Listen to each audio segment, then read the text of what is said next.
एक छोटे से गांव में रोहन नाम का एक लड़का रहता था। उसकी सबसे बड़ी खासियत थी उसका कभी हार न मानने वाला जज्बा। लेकिन दुनिया हमेशा ऐसे लोगों की परीक्षा लेती है। रोहन एक गरीब परिवार से था। उसके पिता किसान थे और माँ सिलाई कर घर चलाती थी। लेकिन रोहन के सपने बहुत बड़े थे। वह एक आईएएस अधिकारी बनना चाहता था।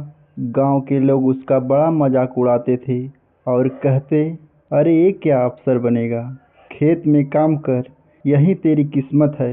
रोहन को हर दिन ताने सुनने पड़ते, लेकिन उसने अपने लक्ष्य से कभी नजरें नहीं हटाई।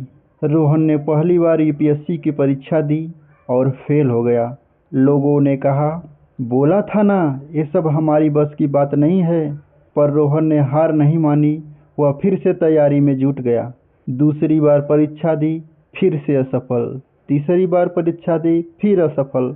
अब गांव वाले ही नहीं, घर वाले भी कहने लगे, बस कर बेटा, अब खेती कर, हम गरीबों के लिए सपने नहीं होते।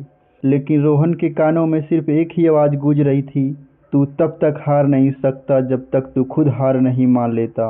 रोहन ने खुद से एक वादा किया, वह जब तक आखिरी सांस है तब तक कोशिश करता रहूँगा। वह और मेहनत करने लगा। अब वह सिर्फ पढ़ाई ही नहीं करता बल्कि अपने सोचने के तरीकों को भी बदलने लगा। उसने खुद से कहा, सिर्फ पढ़ना नहीं, स्मार्ट तरीके से पढ़ना है। इस बार उसने अपनी कमजोरियों को पहचाना और मेहनत का तरीका बदला। पांचवी बार उसने परीक्षा दी और इस बार उसका चयन हो गया। जिस गांव ने उसका मजाक उड़ाया था वही लोग अब उसे बधाई देने आए। जो कहते थे गरीब आदमी अफसर नहीं बन सकता, वही लोग अब कह रहे थे हमारे गांव का लड़का अफसर बना। हार सिर्फ तब तक होती है जब हम खुद हार मान लेते हैं। संघर्ष जितना बड़ा होगा जीत उतनी ही शानदार होगी।